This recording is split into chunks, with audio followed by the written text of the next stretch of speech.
आपण पाहत आहात आपल्या हक्काचे प्रतिध्वनी न्यूज.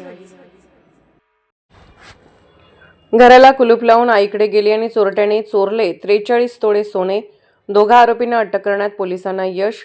आमचे इचलकरंजी प्रतिनिधी कळवतात की कोल्हापूरमध्ये घरात कोणीही नसल्याची संधी साधून तरुणांनी डल्ला मारला.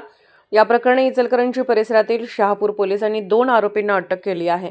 या दोघांकडून तब्बल 53,73,000 रुपयांचा सोन्याचा मुद्देमाल जप्त केला आहे. अनेक घरफोडीमध्ये सहभागी असलेल्या या चोरट्यांकडून 43 तोळे 700 मिली वजनाचे दागिने हस्तगत झाले आहेत. कोल्हापूरमधील तारदाळ परिसरातील एका घरफोडी प्रकरणानंतर शहापूर पोलिसांनी तपासाची चक्रे वेगाने फिरवली. फिर्यादी महिला घराला कुलूप लावून आईकडे गेली असताना अज्ञात चोरट्यांनी घराचे कुलूप फोडून 5,76,000 रुपयांचे सोन्याचे दागिने लंपास केले होते.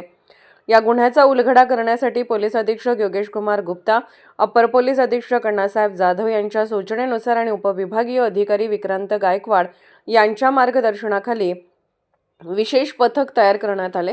तपासादरम्यान पथकाला गोपनीय माहिती मिळाली की 2 इसम चोरी केलेले सोने विक्रीसाठी यड्राव भागात येणार आहेत. त्यानुसार सापळा रचून प्रल्हाद विठ्ठल कवठेकर आणि उदय श्रीकांत माने या दोघांना ताब्यात घेण्यात आले.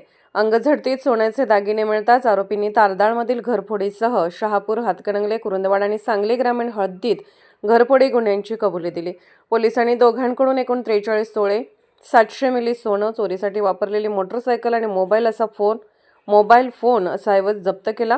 मुद्देमालाची एकूण किंमत 53,74,000 इतकी आहे. या प्रकरणाचा पुढील तपास शहापूर पोलीस ठाण्याचे पोलीस उपनिरीक्षक श्रीकृष्ण दरेकर करत आहेत.